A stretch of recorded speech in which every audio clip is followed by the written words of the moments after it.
Good evening. आज कौन सा टॉपिक शुरू करना है हमें?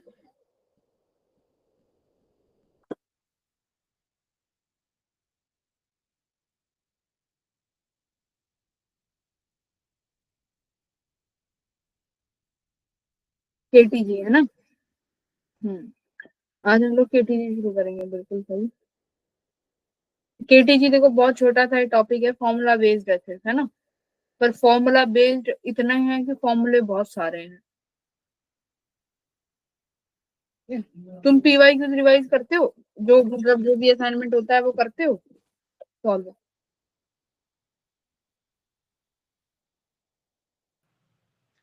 I did try to solve the assignment, but the thing is कि in physics, specifically in physics, I got stuck in mathematical part.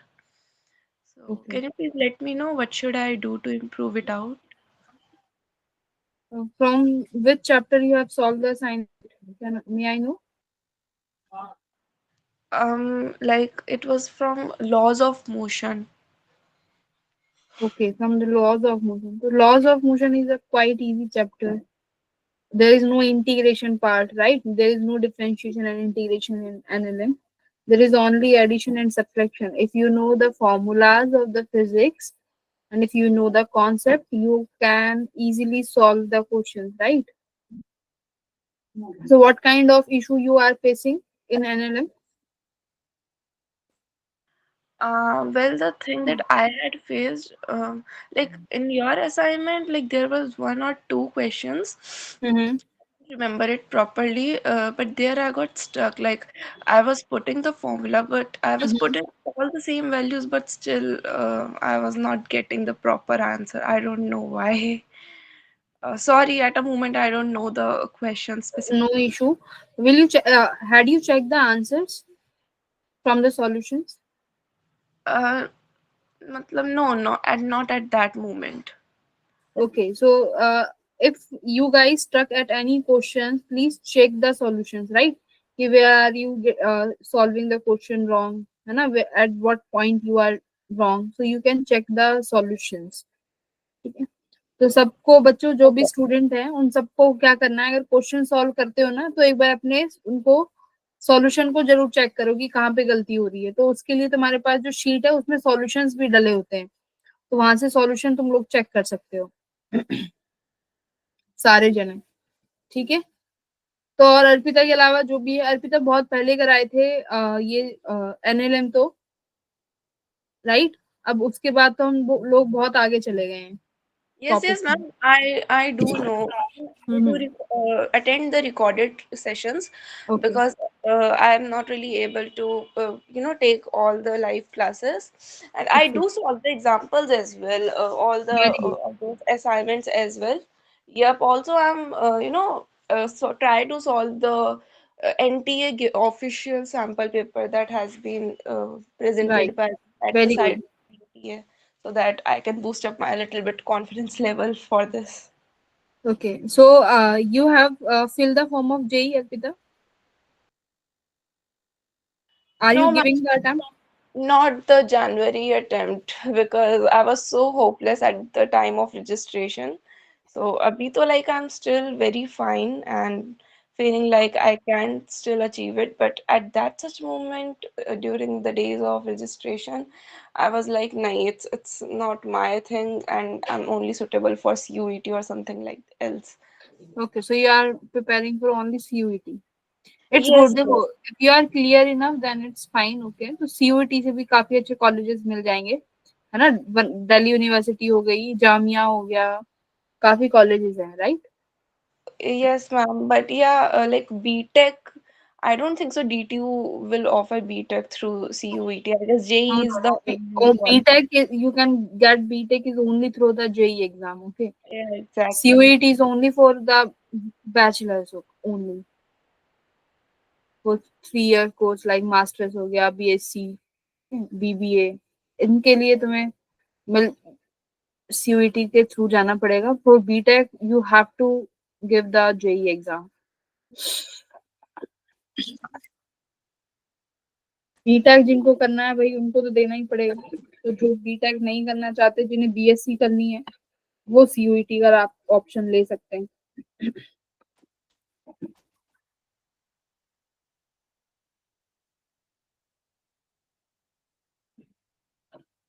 Okay, तो थर्मोडायनामिक्स और केटीजी, ठीक है, दो टॉपिक आते हैं हमारे यहाँ पे, एक केटीजी एंड दूसरा थर्मो। तो देखो केटीजी क्या है, केटीजी में हम लोग कुछ पॉस्टुलेट्स होते हैं जो कि आइडियल गैस के लिए होते हैं, सिर्फ और सिर्फ कि आइडियल जो गैसेस होंगी वही इन पॉस्टुलेट्स को फॉलो करेंगे, या फिर आइडियल गैस होने के लिए क्या क्या चीजें होनी चाहिए तभी हम उसको बोलेंगे कि these are the ideal gas. उसके बाद फिर हम केटीजी में देखते हैं कि कुछ स्पीड्स निकालते हैं, कुछ डिस्ट्रीब्यूशंस देखते हैं, जैसे कि मीन फ्री पाथ देखेंगे, average, RMS and most probable speed, ये हम लोग पढ़ेंगे। फिर उसके बाद मैक्सवेल डिस्ट्रीब्यूशन।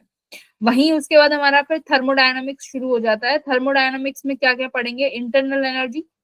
इंटरनल एनर्जी में क्या क्या पढ़ना है, स्पेसिफिक हीट सबसे इंपॉर्टेंट टॉपिक, दूसरा डिग्री ऑफ फ्रीडम, तीसरा इक्विपार्टीशन थ्योरम, फिर आता है first law of thermodynamics. First law में क्या क्या पढ़ना है, work done by the gas. तो कौन कौन से वर्क डन पढ़ने हैं, देखो सारी प्रोसेस, ये जितनी भी प्रोसेस हैं, इन चारों प्रोसेस के वर्क डन पढ़ेंगे, आइसोबैरिक, आइसोकॉरिक, आइसोथर्मल, एडियाबैटिक और साइक्लिक। इसके बाद सेकंड लॉ, तो सेकंड लॉ के बाद जो ये हीट इंजन और रेफ्रिजरेटर है, ये तुम्हारा सिलेबस से रिमूव हो चुका है, तो ये नहीं पढ़ेंगे। तो सेकंड लॉ फिर एक डेफिनेशन बेस्ड है, बस वो डेफिनेशन ही है, वही पढ़नी है। तो मेजरली थर्मोडायनामिक्स में फर्स्ट लॉ बचता है जो पढ़ना होता है। अब केटीजी देखो, क्या काइनेटिक थ्योरी ऑफ गैसेस, ठीक है, क्या कहती है काइनेटिक थ्योरी ऑफ गैसेस, कि गैस के पास मान लो बहुत सारे मॉलिक्यूल्स हैं, मतलब कोई भी गैस है, उस गैस के पास जो है बहुत नंबर ऑफ मॉलिक्यूल्स रहेंगे, बट वो नंबर ऑफ मॉलिक्यूल्स आपस में कोई भी फोर्स एक्सर्ट नहीं करेंगे। सेकंड क्या कहता है, these molecule do not exert force on each other accept during the collision. तो कोई भी फोर्स आपस में ये मॉलिक्यूल्स नहीं लगाएंगे, बस ये है कि आपस में कोलाइड करते रहेंगे, कोलिजन हो सकता है। बहुत सारे मॉलिक्यूल्स है, ठीक है, हेयर एंड देयर मूव कर रहे हैं, तो मूव करते वक्त क्या हो जाए कि ये एक दूसरे से कोलाइड कर जाए, बस इतना ही इनके बीच में कोई फोर्स लगेगा। और क्या बोला है कि जो भी कोलिजन्स होंगे ये सारे इलास्टिक होंगे नेचर में। इलास्टिक में क्या होता है बताओ, इलास्टिक कोलिजन में क्या होता है? हम लीनियर मोमेंटम और एनर्जी कंजर्व रहती है। Very good. क्या रहेगा इलास्टिक में, आपका मोमेंटम एंड तो एनर्जी जो है वो कंजर्व रहेगी थ्रू आउट द प्रोसेस। अब क्या बोला है कि मॉलिक्यूल्स का साइज, कौन से मॉलिक्यूल्स का साइज, जो भी आपके गैस के मॉलिक्यूल्स हैं इनका साइज जो है वो बहुत ही स्मॉल रहेगा as compare to the separation. मतलब क्या कहना चाह रहा है, मान लो ये मॉलिक्यूल 1 है, ये मॉलिक्यूल 2 है, तो इनके बीच में जो सेपरेशन रहेगी ना, वो इनके खुद के साइज से बहुत ज्यादा बड़ी रहेगी। अगर बात करें कि रेडियस जो है वो बहुत ज्यादा स्मॉल है as compare to the distance. तो इसी वजह से क्या है, इनके बीच में कोई भी इंटरमोलिकुलर फोर्स भी एक्सर्ट नहीं करता है। ये केटीजी के पॉस्टुलेट्स हैं। इसके बाद आता है मीन फ्री पाथ कि मीन फ्री पाथ क्या है। देखो मीन फ्री पाथ का मतलब समझो कि मीन फ्री पाथ होता क्या है। इसमें क्या करो, किसी भी एक मॉलिक्यूल को ऑब्जर्व कर लो, कि मान लो मैं इसको ऑब्जर्व कर रही हूँ, ठीक है, इसको ऑब्जर्व कर रही हूँ कि ये क्या कर रहा है ये पार्टिकल। तो मैं क्या देखती हूँ कि ये पार्टिकल जा जाके थोड़ी दूरी बाद ही कोलाइड करता है किसी और पार्टिकल के साथ, फिर थोड़ी देर चलता है, फिर कोलिजन करता है, फिर थोड़ी देर चलता है, फिर कोलिजन करता है, फिर थोड़ी देर चलता है, फिर कोलिजन करता है। इसका मतलब क्या है, ये थोड़ी थोड़ी देर बाद कोलिजन कर रहा है। तो मीन फ्री पाथ क्या कहता है कि कितना डिस्टेंस कोई भी पार्टिकल चलेगा between the two consecutive collisions. मतलब बिटवीन टू कंसेक्यूटिव कोलिजन्स में, कॉन्सिक्यूटिव कोलिजन्स का क्या मतलब है कि लगातार दो कोलिजन्स में तुम्हारा पार्टिकल एवरेज कितना डिस्टेंस चला है, उसी को बोला गया है मीन फ्री पाथ। तो कितना मीन फ्री पाथ रहेगा, तो देखो मीन निकाला है कि भाई कोई भी पार्टिकल है उसका दो कंसेक्यूटिव कोलिजन्स में कितना डिस्टेंस चल पाया है। तो देखो किसके प्रोपोर्शनल आता है फॉर्मूला, 1/2 पाई एन डी स्क्र। डी क्या है, मॉलिक्यूल का डायामीटर, एन क्या मैम है, आपकी स्क्रीन विजिबल नहीं है। स्क्रीन नहीं दिख रही, नो मैम। फिर तुम क्या पढ़ रहे हो? मैम मैं अभी आया हूँ। है भाई, बाकी के क्या पढ़ रहे हो तुम? स्नेहा, स्नेहा तो बस अब आज जवाब दे देती है बेचारी, वो बताती ही नहीं है मैडम आप सुन रहे हो नहीं सुन पा रही हो, कुछ नहीं बताती है। बता, गुस्सा और दिला दिया।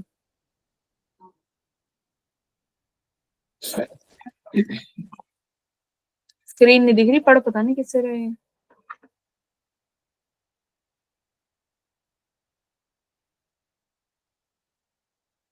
स्नेहा बेटा बताना होता है। तनु, सॉरी तनु है ना, ये तनु जवाब देती है।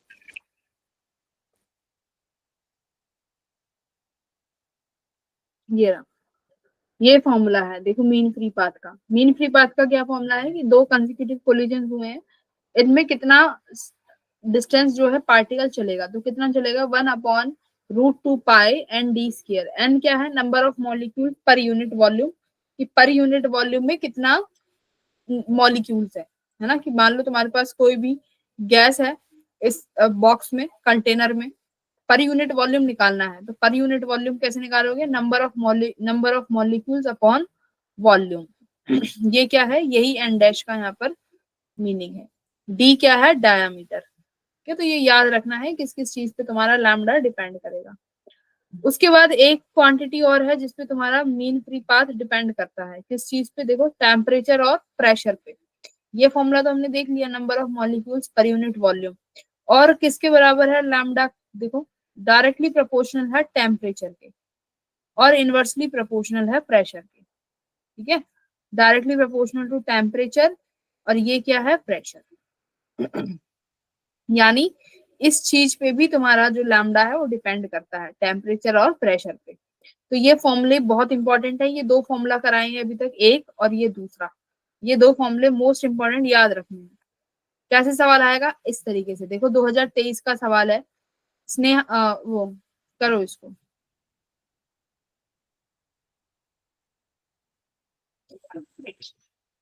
अच्छा, तुम में से जेई का एग्जाम कितने बच्चों ने भरा है? ठीक है,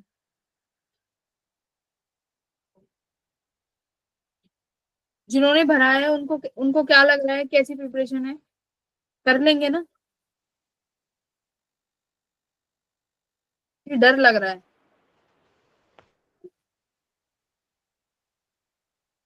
देखो सबसे पहले तो जो टेस्ट होते हैं ना, ये जो अवंती में जो तुम हर संडे टेस्ट देते हो, पहले तो इन टेस्टों से घबराना बंद करो, इन टेस्टों को देना शुरू करो। ठीक है, जितना घबराना है पहले ही घबरा लो। टेस्ट में कब कब वहां पर बैठ, जब जेई का पेपर दोगे वहां पर पसीने छूटे, उससे अच्छा है कि पहले ही उसका यूज टू हो जाओ तुम लोग। तो सबने टेस्ट देने हैं, ठीक है। Yes ma'am. हाँ,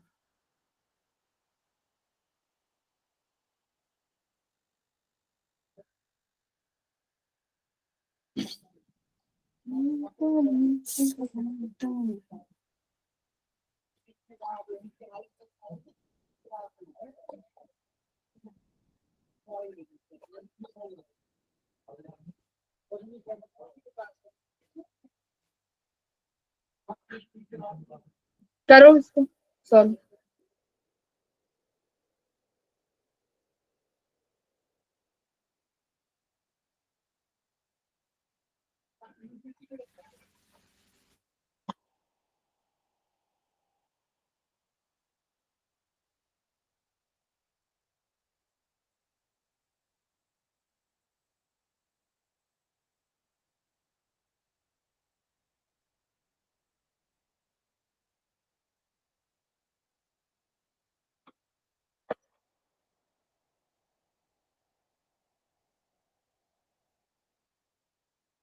कैसे बनेगा, क्या कह रहा है देखो, mean free path of A molecule at a certain STP is this. मतलब कि किसी स्टैंडर्ड, एसटीपी का मतलब क्या होता है, स्टैंडर्ड टेम्परेचर एंड प्रेशर। तो प्रेशर। स्टैंडर्ड टेम्परेचर और प्रेशर कितना होता है, स्टैंडर्ड प्रेशर होता है एटमॉस्फेरिक प्रेशर, ठीक है। स्टैंडर्ड टेम्परेचर कितना होता है, 273 केल्विन। ये तुम्हारे स्टैंडर्ड टेम्परेचर एंड प्रेशर होते हैं। इस टेम्परेचर प्रेशर पे जो लैम्डा है वो 1500 डी दिया हुआ है। अब क्या बोल रहे हैं, डी डायमीटर है। अब बोल रहे हैं कि प्रेशर तो अगर मैं स्टैंडर्ड ही रखते हैं, बट अगर क्या करते हैं जो टेम्परेचर है उसको 373 कर दिया केल्विन, तो बताओ कि लैम्डा जो होगा न्यू वो किसके बराबर होगा, न्यू लैम्डा, यानी लैम्डा टू क्या रहेगा। तो अभी हमने पढ़ा है lambda is directly proportional to temperature and pressure. ठीक है, टेम्परेचर तो सेम ही रखा, अब देख प्रेशर तो वही सेम रखा है कि भाई जो पहले वाला प्रेशर था अभी भी वही प्रेशर है। तो लैम्डा किस पे डिपेंड करेगा, lambda one upon lambda two equals to T1 upon T2, है ना। T1 कितना था 273, लैम्डा टू कितना है 373, और लैम्डा वन कितना है फिर 1500 D, तो लैम्डा टू निकल जाएगा। Yes ma'am.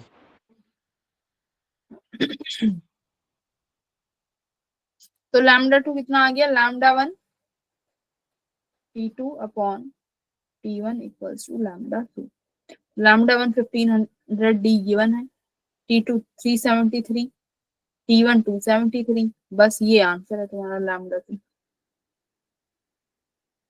अब देखो, अब तुम सॉल्व करना चाहोगे तो देखो 273 अपॉन 273, यानी ये वैल्यू वन से तो बड़ी आएगी क्योंकि न्यूमेरेटर छोटा है ना, इतना तो दिख ही रहा है कि वन से बड़ी आएगी, यानी 1500 में कुछ चीज मल्टीप्लाई होगी, डिवाइड तो हो नहीं रही, तो मल्टीप्लाई होगी। तो देखो ये सब छोटी वैल्यूज हैं, तो छोटी वैल्यू तो आएगी नहीं, आंसर इससे बड़ा आएगा, तो ऑब्वियसली ये वैल्यू आएगी।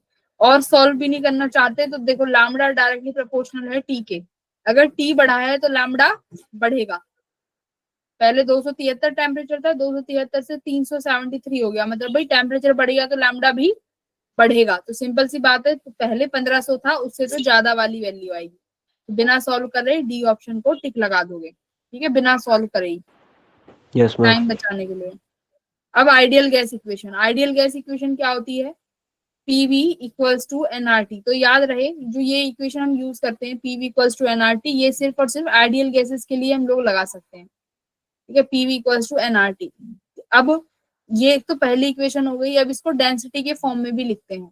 डेंसिटी के फॉर्म में कैसे लिखेंगे, देखो P equals to NRT, V को यहाँ ले गए upon volume, P equals to NRT upon volume.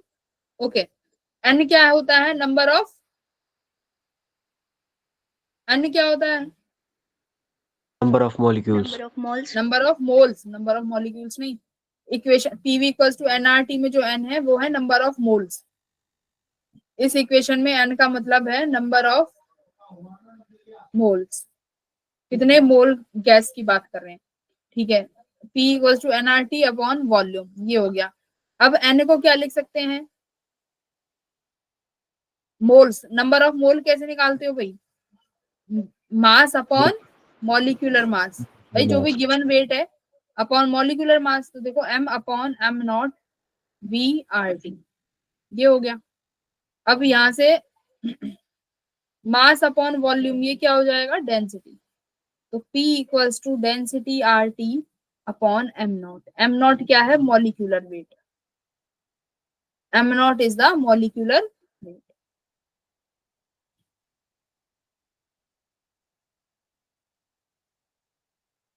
ये एक फॉर्मूला है, ठीक है, किसका, आइडियल गैस इक्वेशन का, डेंसिटी की टर्म्स में। तो क्या किया, बस नंबर ऑफ मोल्स को ओपन कर दिया, क्या होता है number of moles, given mass upon molecular मास,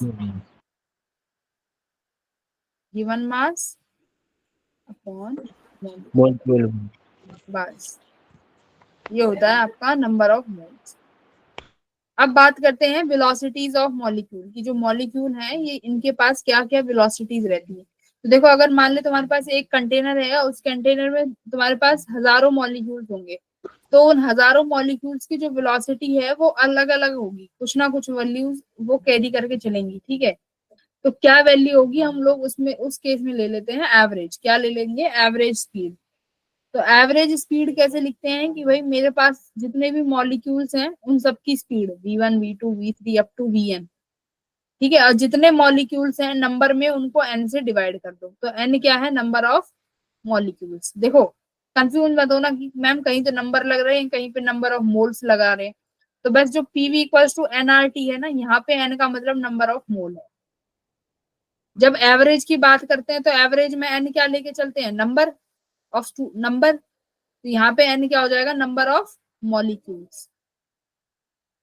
ठीक है, तो एन क्या है, N is the number of molecules. तो V1 V2 V3 मान लो इस तुम्हारे पास इस कंटेनर में तुम्हारे पास बहुत सारे नंबर मॉलिक्यूल्स हैं, है ना, एन मॉलिक्यूल्स है। अब वो एन मॉलिक्यूल जो है सबके पास वेलोसिटी अलग अलग रहेगी, जैसे V1 V2 V3 V4 V5। अब मान लेते हैं जो nth मॉलिक्यूल है उसकी वेलोसिटी Vn है।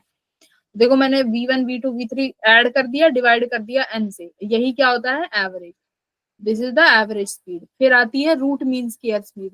तो रूट मीन स्क्वायर स्पीड क्या होती है, देखो उल्टा पढ़ना है इसको स्क्वायर से, कि पहले तो स्क्वायर करेंगे, ठीक है, तो देखो स्क्वायर कर दिया V1 स्क्वायर, फिर उसके बाद मीन। तो मीन कैसे करते हैं, किसी चीज का ऐड करके डिवाइड कर देते हैं, किससे, नंबर से। भाई किसी चीज का मीन कैसे निकालते हैं, मैथ में भी सीखा होगा।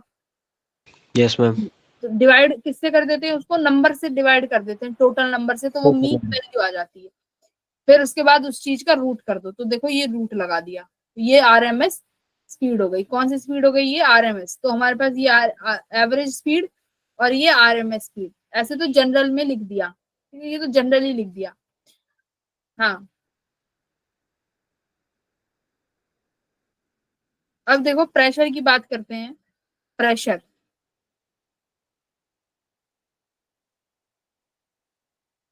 प्रेशर क्या कि मतलब मान लो मेरे पास किसी कंटेनर में गैस है, ठीक है, ये गैस प्रेशर लगाएगी ना इस कंटेनर पे,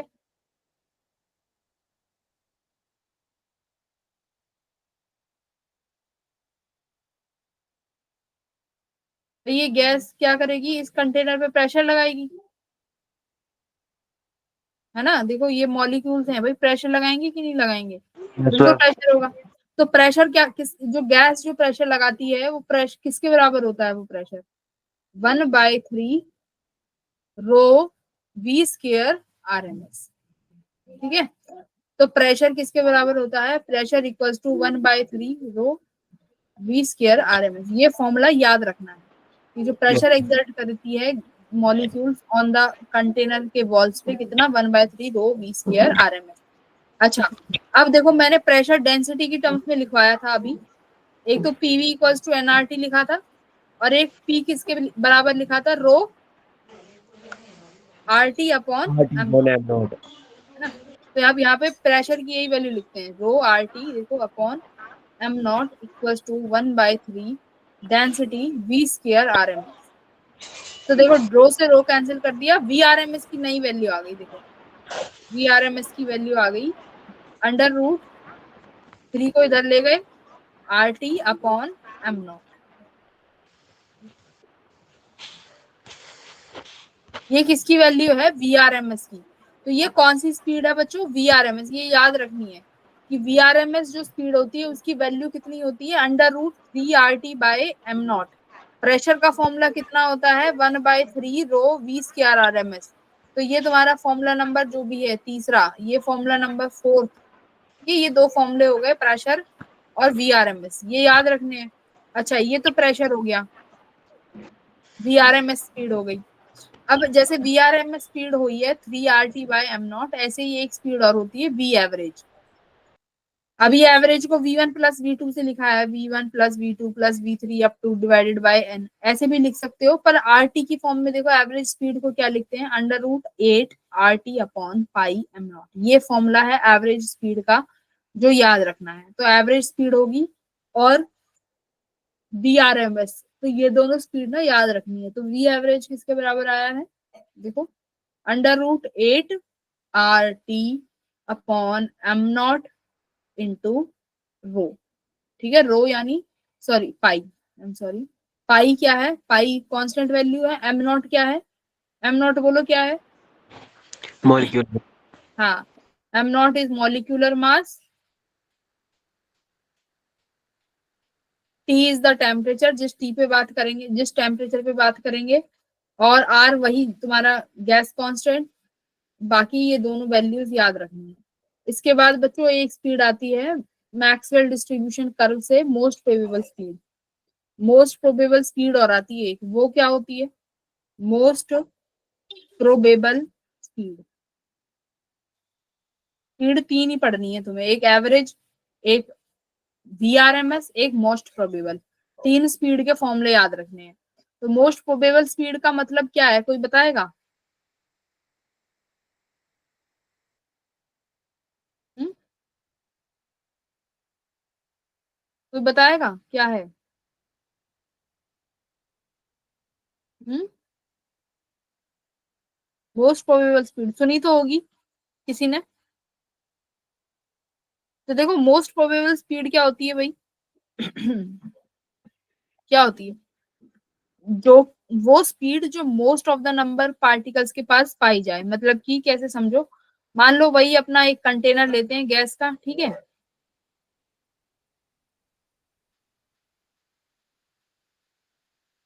ये यही अपना एक गैस का कंटेनर लिया, ठीक है? अब इस गैस में मान लो मेरे पास बहुत सारे नंबर ऑफ मॉलिक्यूल्स हैं, एन नंबर ऑफ मॉलिक्यूल्स हैं गैस के, ठीक है?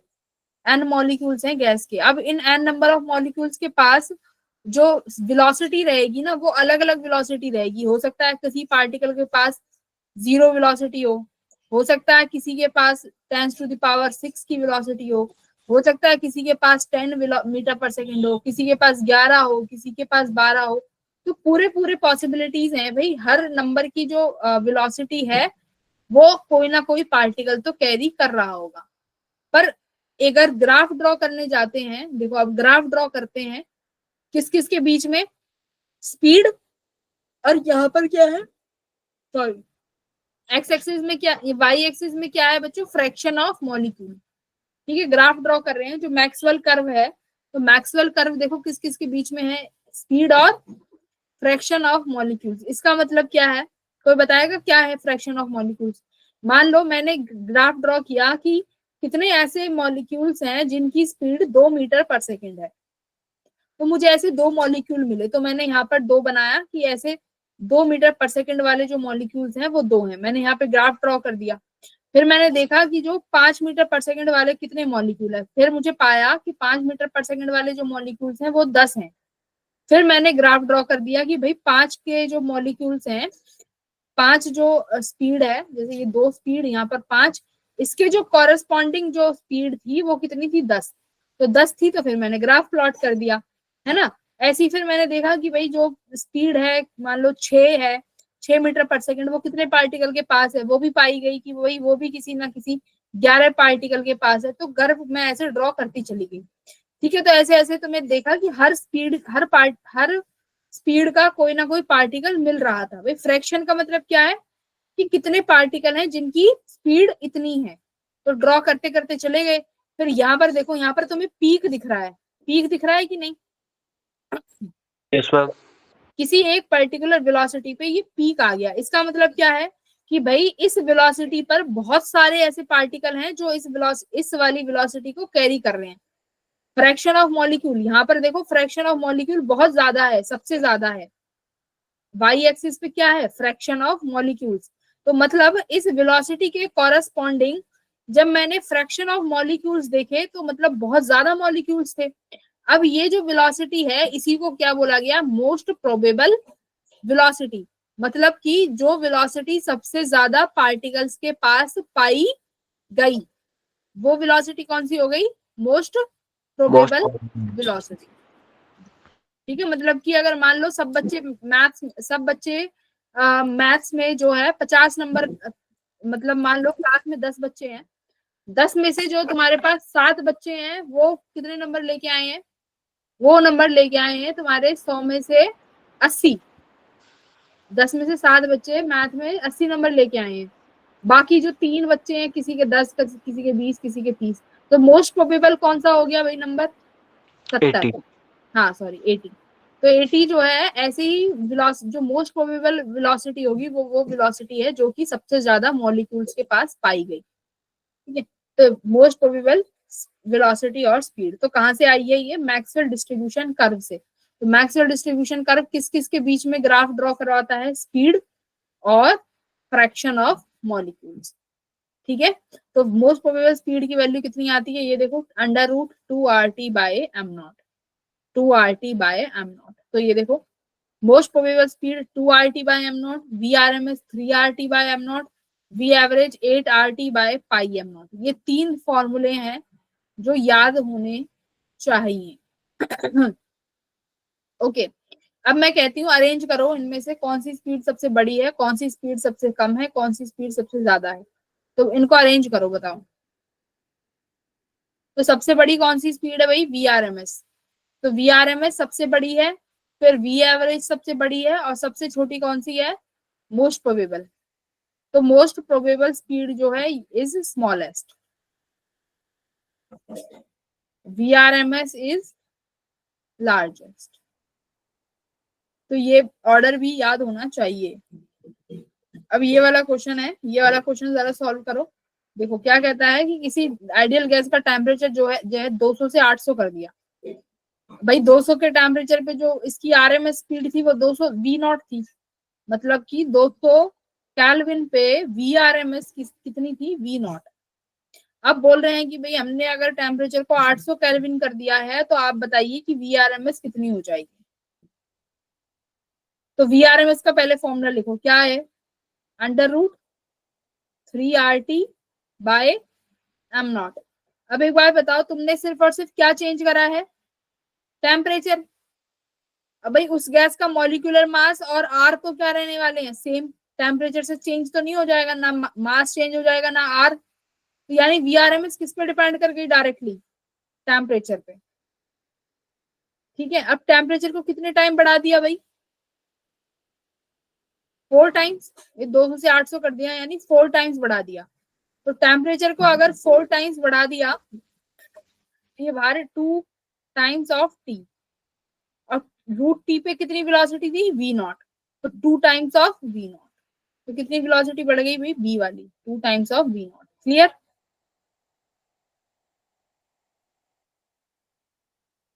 बोलो। Yes ma'am. ठीक है, अब ऐसे ही देखो ये वाली RMS speed of oxygen molecules in a vessel is this. क्या बोल रहा है कि VRMS कितनी है? 1 + 5/x की पावर 1/2v, जिसमें से V एवरेज स्पीड है। अब तुम्हें भाई एवरेज भी पता है VRMS कितना होता है? √3 RT by m naught equals to 1 + 5/x की पावर 1/2। V एवरेज कितना हो जाता है भाई? देखो मल्टीप्लाई में ही है, √8 RT by pi m not. देखो सबकी पावर 1/2 है, रूट रूट रूट रूट हट गए। ये RT से RT कट गया, ये m नॉट से m नॉट कट गया। तो यानी बस तुम्हारे पास नंबर बच गए, 3 इक्वल्स टू 1 + 5/x और 8/5। तो यानी अब जो x की वैल्यू है वो किसी ना किसी नंबर में आ जाएगी। ठीक है, तो यहाँ से ऐसे सॉल्व कर लोगे, तो घबराना नहीं है सवाल देख के। अब बात करते हैं स्पेसिफिक हीट की। मैंने तुम्हें स्पेसिफिक हीट तो जब अभी भी पढ़ाई थी। क्या होती है स्पेसिफिक हीट?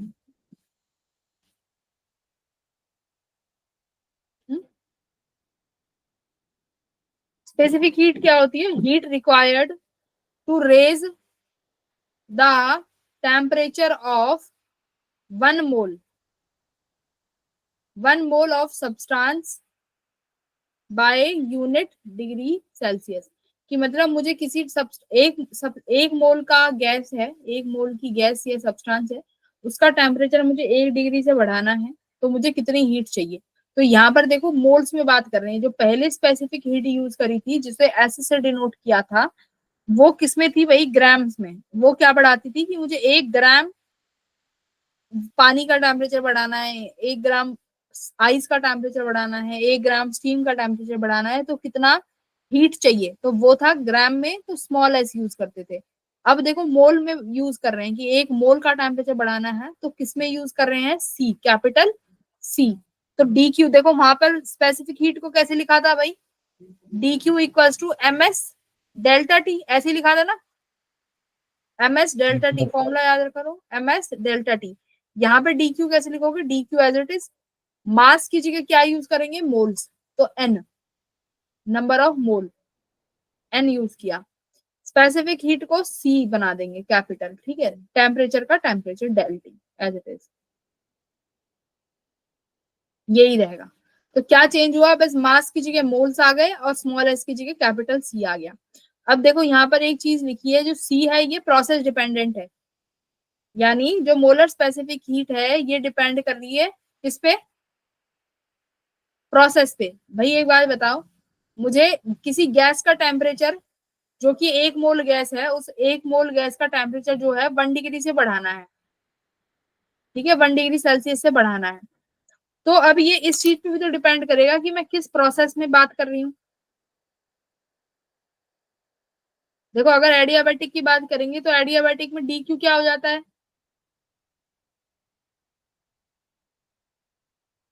ये एडियाबेटिक प्रोसेस क्या होती है जिसमें हीट का चेंज 0 हो जाए, ठीक है। एडियाबेटिक प्रोसेस मतलब यहाँ पे लिखवा देती हूँ, एडियाबेटिक प्रोसेस होती है जिसमें डी क्यू 0 हो जाए, ठीक है, मतलब कोई भी हीट ना तो लॉस होगी ना गेन होगी। अगर डी क्यू 0 है तो भाई सी की वैल्यू क्या हो जाएगी, 0। तो देखो एडियाबेटिक के लिए सी 0 है। अब आइसोथर्मल प्रोसेस है, अब आइसोथर्मल प्रोसेस क्या होता है, जिसमें टेम्परेचर का चेंज 0 हो जाए। 0। टेम्परेचर का चेंज 0 हो गया तो देख dt अगर 0 हो गई तो सी की वैल्यू क्या आ जाएगी, इनफाइनाइट। तो सी कितनी आ गई, इनफाइनाइट। तो वो वही कह रहा है, जो हमारी स्पेसिफिक हीट है ये क्या है, प्रोसेस डिपेंडेंट है, ठीक है। अब जैसे सीपीसीवी सुना होगा, यस मैम। हाँ, तो सीपी का मतलब क्या है, कांस्टेंट प्रेशर कांस्टेंट पर प्रेशर पर कितनी हीट चाहिए 1 मोल के टेम्परेचर को 1 डिग्री बढ़ाने पे। सीवी क्या है कि 1 मोल के टेम्परेचर को 1 डिग्री बढ़ाने पर कांस्टेंट वॉल्यूम में कितना हीट चाहिए। तो ये वॉल्यूम कांस्टेंट पे है, ये प्रेशर कांस्टेंट पे है, ठीक है। फॉर्मूला देखो इसके बाद, सीपी माइनस सीवी किसके बराबर आता है, आर के बराबर। ये कौन सा फॉर्मूला होता है, Mayer's formula, Mayer's formula, rule जो भी कह दो, ठीक है। गामा की वैल्यू क्या होती है, सीपी बाय सीवी। गामा क्या होता है, सीपी बाय सीवी। गामा क्या है बताएगा कोई, व्हाट इज गामा, गामा क्या है, एडियाबेटिक कांस्टेंट। गामा क्या है, एडियाबेटिक कांस्टेंट। मतलब एडियाबेटिक के लिए जो हम कांस्टेंट यूज करेंगे वो एडियाबेटिक कांस्टेंट है गामा। अब देखो यहाँ पे गामा के दो फॉर्मूले, ये दो फॉर्मूले हैं, ये भी याद करने हैं। तो फॉर्मूला क्या है, सीवी का R upon gamma minus one, CP का formula gamma R upon gamma minus one. तो ये सीवी और सीपी के दो फॉर्मूले हैं, ये फॉर्मूले याद होने चाहिए। उसके बाद आता है degree of freedom. Degree of freedom क्या कहता है, क्या कहता है डिग्री ऑफ फ्रीडम, कि कोई भी पार्टिकल फ्रीली कितने कोऑर्डिनेट में घूम सकता है ना, उसी को क्या बोलते हैं, डिग्री ऑफ फ्रीडम। की कोई भी पार्टिकल है वो कितने कोऑर्डिनेट में फ्रीली घूम सकता है, वो हो गए किसी भी चीज के डिग्री ऑफ फ्रीडम। अब देखो, अब मुझे ये बताओ गैस कितने तरीके की होती है, मोनो एटमिक, फिर होती है डाया एटमिक, फिर ट्राया। फिर ट्राया। ट्रायो एटमिक में भी देखो हम कौन कितने तरीके की लेके चलते हैं, लीनियर और नॉन लीनियर। केमिस्ट्री में तो बहुत अच्छे से पढ़ेंगे। मोनो एटमिक क्या होता है भाई, जिसके पास कितने, मोनो एटमिक मतलब ऐसी गैस है जो सिर्फ एक ही लाई करती हूँ, जैसे कि हाइड्रोजन, हीलियम, भाई ये एक ही मॉलिक्यूल है ना। डाया एटमिक मतलब O2, जैसे भाई ऑक्सीजन हमेशा O2 में आती है ना। और बताओ जो एग्जिस्ट करती है गैस टू में, N2। नाइट्रोजन N2 में एग्जिस्ट करती है, यस मैम। और O2N2, ठीक है, ऐसे। अब जैसे हीलियम हो गया, नियोन हो गया, जेनन हो गया, ये वाली तो अलग अलग गैस है, तो ये mono atomic. Try atomic gas जैसे CO2, H2O, NH3, yes ma'am. ठीक है, तो ये ट्राई एटमिक गैस हो गई। इसमें से भी लीनियर कौन सा हो जाएगा, CO2, नॉन लीनियर हो गया तुम्हारा NH3। तो ये तुम्हारी गैस हो गई। अब देखो जितनी भी मोनो एटमिक गैस होंगी उनके डिग्री ऑफ फ्रीडम कितने रहेंगे, 3। कितने, 3। देखो 3। डिग्री ऑफ फ्रीडम, मैं डिग्री ऑफ फ्रीडम की बात कर रही हूँ। तो देख डिग्री ऑफ फ्रीडम कैसे कैसे हो सकते हैं, रोटेशनल प्लस ट्रांसलेशनल।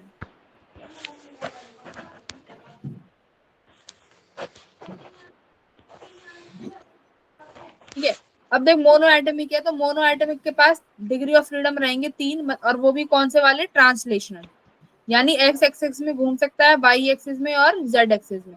तो मोनो एटमिक के पास डिग्री ऑफ फ्रीडम कितने हैं, 3, ये याद रखने हैं। डायो एटमिक गैस O2 N2 ये रहे, ये कितने कितने डिग्री में घूम सकते हैं बच्चों, 5 डिग्री, नहीं मतलब इनके पास जो डिग्री ऑफ फ्रीडम है वो 5 है। कैसे, 3 तो ट्रांसलेशन, मतलब 3 ट्रांसलेशन कर मोशन करेगा एक्स में, वाई में, जेड में। 2 कैसी मोशन करेगा, रोटेशन। दो बच्चों, आर मतलब रोटेशन, तो 2 रोटेशन की मोशन कर सकता है।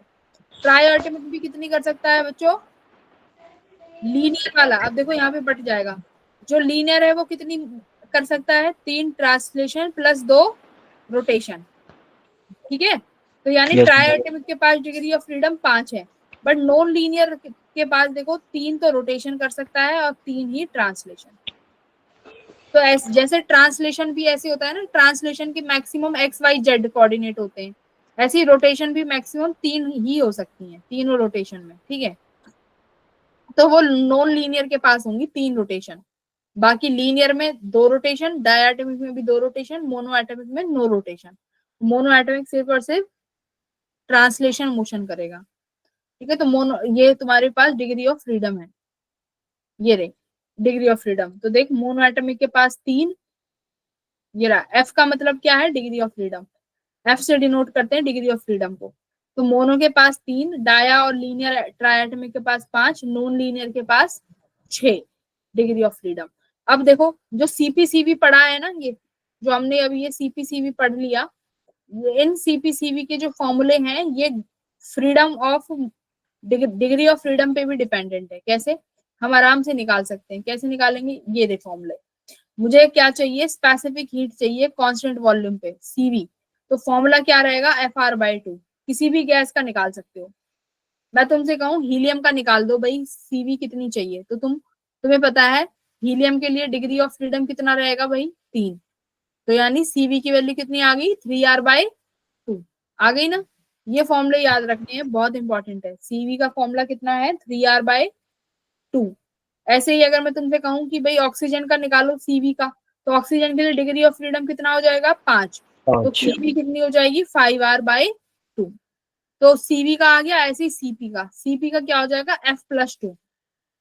भाई यहाँ एफ था, सीपी कितना हो गया, F+2 R/2। R/2 तो एज इट इज है, वो एफ था, यहाँ F+2। गामा का क्या हो जाएगा, 1+2/f। तो गामा का वैल्यू आया 1+2/f, ठीक है। ये गामा की वैल्यू आ गई। यानी डिग्री ऑफ फ्रीडम से ये तीनों चीजें निकाली जा सकती हैं, सीपी, सीवी और गामा। सबसे इंपॉर्टेंट फॉर्मूला यही है।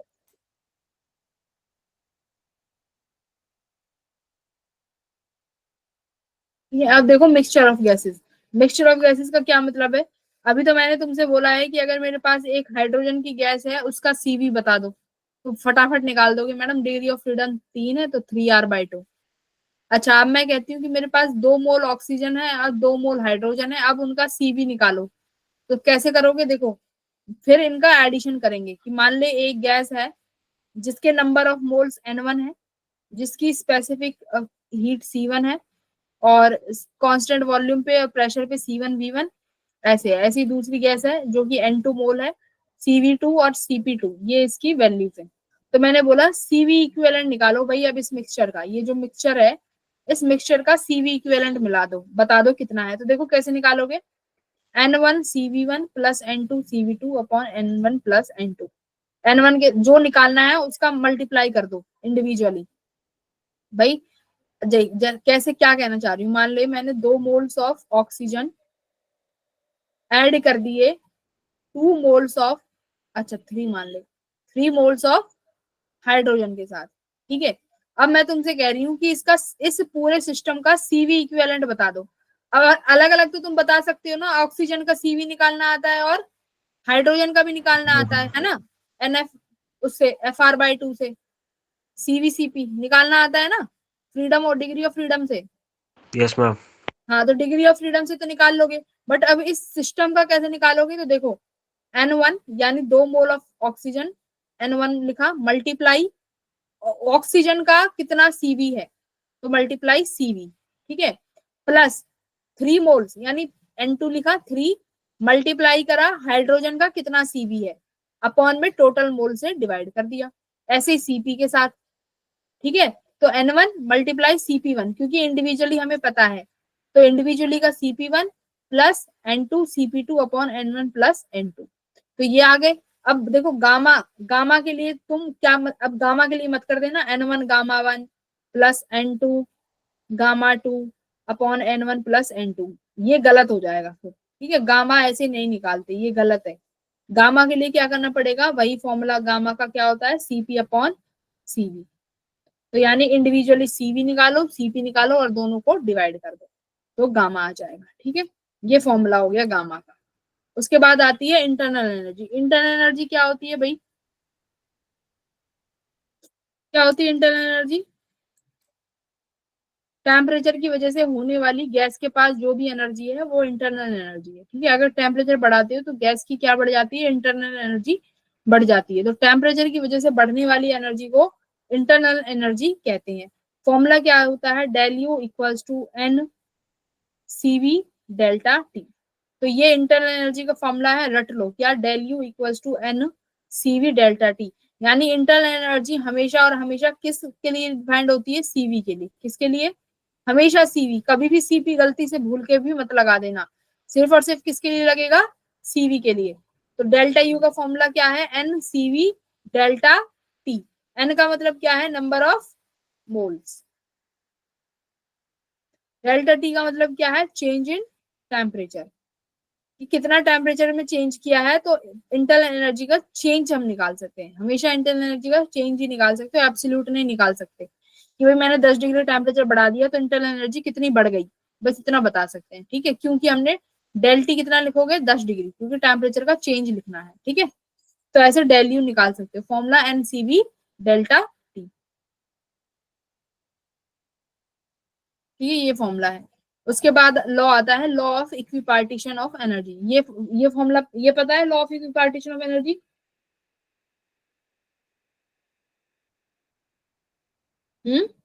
Law of equipartition of energy क्या कहती है, ये क्या कहता है, देखो अब कितने डिग्री ऑफ फ्रीडम होते हैं मोनो एटॉमिक में, मोनो एटॉमिक गैस के पास कितने डिग्री ऑफ फ्रीडम है? हम्म? अभी तो बताया, मोनो एटॉमिक के पास कितने डिग्री हैं, 3। 3 है ना, मोनो के पास 3 यस है। मैम। तो ये क्या कहता है कि हर डिग्री के पास जो एनर्जी है वो कितनी है, हाफ के टी। तो law of equipartition of energy क्या कहता है कि जितनी भी डिग्री है उन सबके पास जो एनर्जी है ना वो बराबर बराबर बढ़ती है। मतलब कह क्या रहा है, सुनो कि भाई मान लो आप, हमारे पास मोनो एटॉमिक गैस है, मोनो एटॉमिक गैस में जो डिग्री ऑफ फ्रीडम होती है वो 3 होती है। तो जो एनर्जी है ना इन तीनों डिग्रीज में बराबर बराबर बढ़ती है, और वो बराबर कितनी होती है कि एक के पास 1/2 केटी होती है, एक के पास 1/2 केटी है। तो बच्चों टोटल कितनी हो जाएगी, 3/2 केटी, है ना, यस मैम। बोलो टोटल कितनी हो गई, 3/2 केटी मोनो एटॉमिक के लिए। तो और अगर वहीं पे तुम्हारे पास अगर डाई एटॉमिक है तो टोटल कितनी हो जाएगी भाई, डिग्री ऑफ फ्रीडम कितनी होती है, 5, तो वो कितनी हो जाएगी, 5/2 केटी, है ना। तो मतलब ये क्या कह रहा है कि एक डिग्री के पास कितनी एनर्जी मिलती है, 1/2 केटी। हर डिग्री के पास कितनी एनर्जी है, 1/2 केटी। के क्या है, बोल्ट्जमैन कांस्टेंट। ठीक है, के इज द बोल्ट्जमैन कांस्टेंट, ये बोल्ट्जमैन कांस्टेंट है, 1/2 केटी। अब देख मोनो एटॉमिक, ये रहा एक मोनो एटॉमिक में के एक मॉलिक्यूल के पास टोटल एनर्जी कितनी हो गई, यही तो बताया मैंने, 3/2 केटी, है ना। ये किसके पास है बच्चे, एक मॉलिक्यूल के पास। सुन, अगर मैं कहती हूँ कि तुम्हारे पास एक हाइड्रोजन की गैस है, उस हाइड्रोजन की गैस में कितने मॉलिक्यूल होंगे, हजारों, बोलो, हजारों मॉलिक्यूल होंगे। उस एक मॉलिक्यूल के पास कितनी एनर्जी है, 3/2 केटी।